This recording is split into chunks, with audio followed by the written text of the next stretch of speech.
What's going on, guys? So a lot of people have requested us to make a video on the cable crunch, so here it is. I know I was stuck doing it very incorrectly back in the day. Please give us a thumbs up and enjoy the video.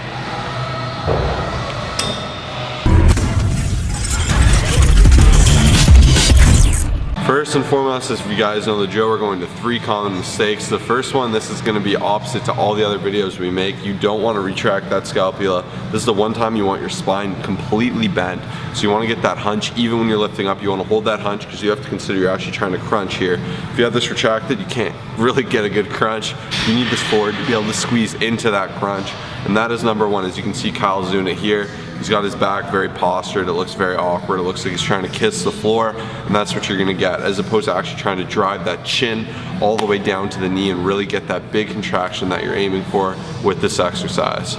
Number 2, guys, is trying to kiss the floor. This is the most common mistake because you're actually completely screwing up your range of motion.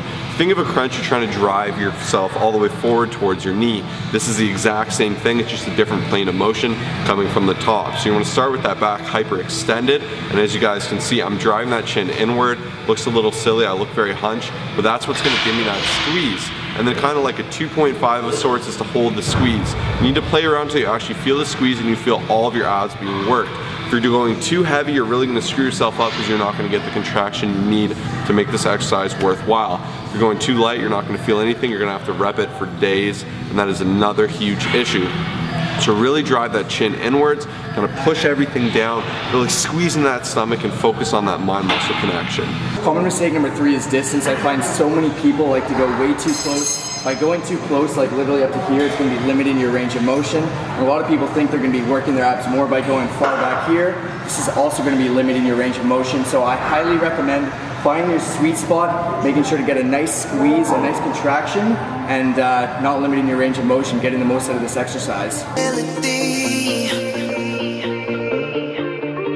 Alright guys, from the A to Z of this exercise, I'm going to keep it American even though we're Canadian. We're going to start from setup to finish. So first and foremost, there's 2 kinds of setups. Some people go high knees, kind of closer knees. That'll keep your hip upward more. I like this a lot better because I get a lot more initial hip flexion, which really helps you drive the force into your core. Whereas the people that have their feet really separated and wide, I find can get a lower range of motion. And a lot of people say to keep your butt down, but I recommend kind of keeping it up, but keeping your hips under flexion to where you can drive into the core, because that's where that whole exercise lies. Like even if you're just standing, you look a bit dumb, but you got to learn how to squeeze into that core. And I find by starting with that hip flexion and then driving inward into your core region, you're going to get an amazing contraction. So that's why I would recommend closer knees. If you do find wider knees more comfortable because your hips and get better flexion, that's up to you. Next and most important is your grip. You're going to get a grip like a Facebook grip. You're gonna grab on. Now here, I really recommend pulling it down all the way to the shoulder. Some people say have, but I find when you let it stretch and move, it's easy to start overcompensating by pulling through your arms with your lats, and that's not what we're going for. We want that right on the ab. So you're gonna pull that downward here, as you guys can see. I have it nice and close to my head. Now from here, I kind of get that weird little bend in the back, right? So that's a hyperextension of the back, which is normally a horrible thing in exercise. So this is the one time we're gonna run contrary to that typical rhetoric. But here, past that, I'm driving the chin inward, and I'm trying to put a lot of force on my abs and keep that all the way down to a huge contraction. You guys can see, I like to hold and make sure I'm really isolating the muscle. But on the way up, you're gonna wanna go to where you feel your abs nice and extended. Not overextended, you don't wanna go too high, that's another common issue.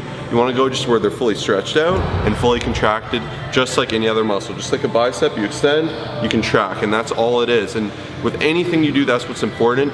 But for this one, above all, play around with things, give it a try, and make sure you're actually feeling your abs when doing this exercise.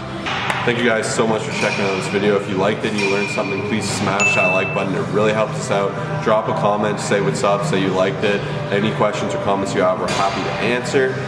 We have a lot of other great how-to videos, so I recommend you check out our how-to playlist. That's the first link in the bio. Second, we also offer online fitness coaching. If that's something that interests you, you want to take your fitness to the next level. We do macronutrient coaching, programming, form evaluation, constant support, oversight. We're here for you if that's something you're interested in. Click the second link, watch the video, read the details. We'd love to work with you. Until next time, guys, peace.